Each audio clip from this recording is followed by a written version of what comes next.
Welcome to Tinoyan Falls. Usa ka lugar dapit sa usa ka lugar din sa Bislig diin nahimo kay tourist destination sa daghang mga Pilipino ug mga foreign nationals. Og kini nga lugar makita nimo ang grabe ka isog nga falls, no? Oh, mao na mga minahal. Ato i-closer gamay. That is Tinoyan Falls. Oh, na nang picnic, oh, family picnic, oh. Ah, diba? Oh, gusto na ko ma-view mo ini. So makita ninyo ang area. Gwapo kayo tanawon. Tinoyan Falls, Bislig, Surigao del Sur. Welcome.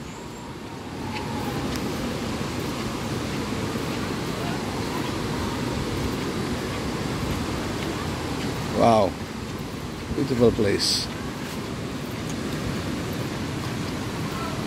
Video-video lang tayo ni para naatay remembrance. Kami na.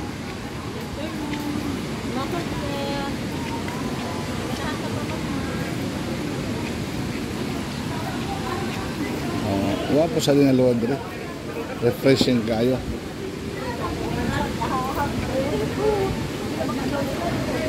Refreshing kayo ang lugar. Hindi makita ang area. Doon na, oh. The majestic Tinoyan Falls. Nundot sightseeing. Beautiful in the eyes. O na yung mga foreigner dito, oh. Pa-view siya. Napay foreigner dahil. Ligo ka? Kalami ka ligo na, oh.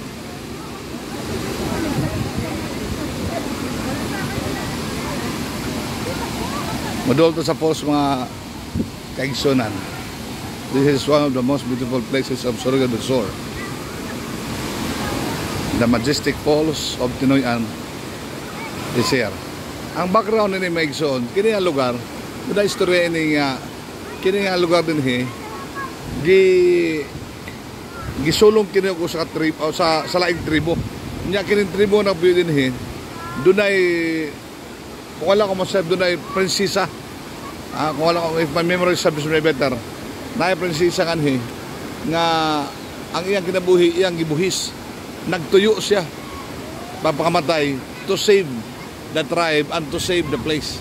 That's why it's called Tinoyan, from the word gituyan ba? Gituyo. Gitawag sa Tinoyan Falls. Pero kana, that's only according to legend nga wala pa'y basihan hangtod karon. Of course, you know, people, folklores who are talking about legends, we do not know about it, it's real or not, but it's a legend. Meantime, I just want to say thank you for watching this short video.